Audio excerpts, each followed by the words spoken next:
My name is Khisna Naila Nafisa. My student number is 23020040037. And thank you for tuning into this podcast for my literary reading class. Today I want to talk about a book that honestly surprised me in the best way. It's Charlotte's Web by E.B. White. Yes, it's considered a children's book, but don't let that fool you. This story made me laugh, cry, and reflect in ways I really didn't expect. It's full of warm heart and timeless wisdom, and I can't wait to share what I discovered while reading it. So whether you have read Charlotte's Web before or you're hearing about it for the first time, grab your favorite snack or thing, sit back, and let's dive into the world of Wilbur the pig and Charlotte the spider. Charlotte Webb was written by E.B. White, who also wrote Stuart Little and the Trumpet of the Swan. This book was first published in 1952, but it has never gone out of style. It's still loved by readers of all age, and now I understand why. The story begins with a tiny pig named Wilbur who is about to be killed because he's the run of the litter.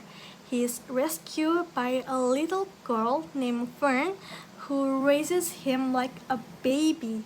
Later, Wilbur is sent to live in her uncle's barn, and that's where the magic begins. In the barn, Wilbur meets all kinds of animals: a group of sheep, a talkative ghost, a shellfish rat named Templeton, and finally, Charlotte, a spider who spins her web above his pen. When Wilbur finds out he's going to be slaughtered, Charlotte becomes his unlikely hero. She uses her web and her words to try to save him. No spoiler here, but I will say it's one of the most creative acts of friendship I've ever read. E.B. White was inspired to write Charlotte's Web based on his real life experience on his farm in Maine. You can really feel the love and understanding he had for animals and rural life in every detail of the story. The setting feels very old-fashioned. There's no technology, just birds, animals, and the county fair. But even though it's set in 1950s, the story feels completely relevant today. The way it talks about friendship, love, life, and even death is something that connects with people across all generations. Let's talk about themes that make this book so meaningful. First, their friendship, true, deep, unselfish friendship. Charlotte and Wilbur have one of the most beautiful relationships I've ever read about. Charlotte doesn't need to help Wilbur. She doesn't gain anything from it, but she does it anyway because she loves him. Next is a time of death. And no, it's not depressing, it's gentle. E.B. White helps young readers understand that that is a part of life. It's sad, yes, but it also makes us value the time we do have with the ones we love. There's also change and growing up. Wilbur changed from a scared, clingy piglet into someone who can stand on his own. Fern, the girl who first saved him, also starts to grow up and move on from the barn. It's bittersweet but very real. And finally, there's the power of words. Charlotte used her word, not strength, not magic, to change Wilbur's future. I love that. It reminds us that words can be powerful, kind, and even life-saving. Now, let's talk about characters, starting with Wilbur. At first, Wilbur is a kind crybaby. He is scared of everything and he hates being alone, but that makes him relatable. As the story goes on, he grows up, he becomes more thoughtful, more courageous, and way more appreciative. Then there's Charlotte, my favorite character. She's wise, calm, and absolutely brilliant. She's also super chill for someone who dreams inside clouds. Even though she's just a spider, she's the most human character in the story. She, she teaches Wilbur and us that love is about actions, not just words. And then Fern, the little girl, is the one who sees animal as equal. She is the reason Wilbur is alive in the first place. But what's interesting is that she slowly fades from the story as Wilbur becomes stronger. It's like she passes the responsibility on to Charlotte. And then there's Templeton, the rat who's selfish, sneaky, and only helps when there's food involved.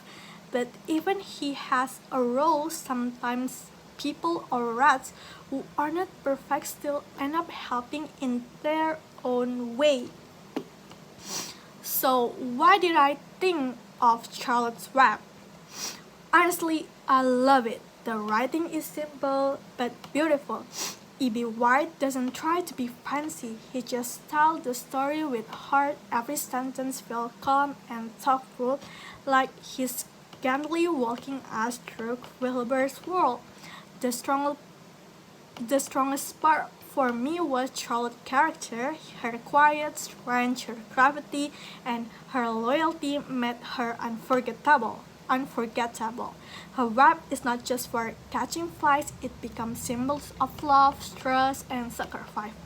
If I had to point out the weakness, I'd say the pace is a little slow, especially if you're used to fast-moving stories. But I didn't mind. It gave me time to really soak in the story and the emotion.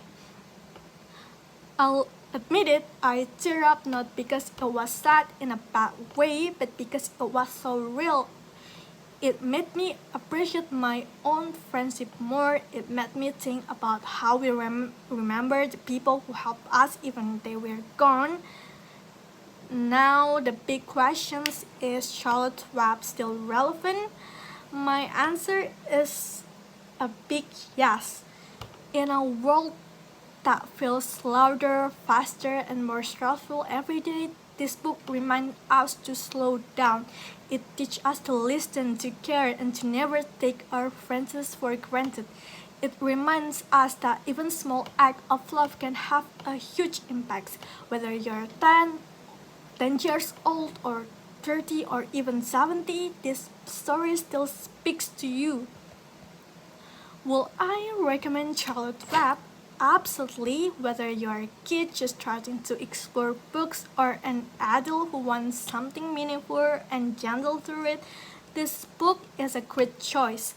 It's short, but it stays with you, and even if you have read it before, I encourage you to read again with fresh eyes.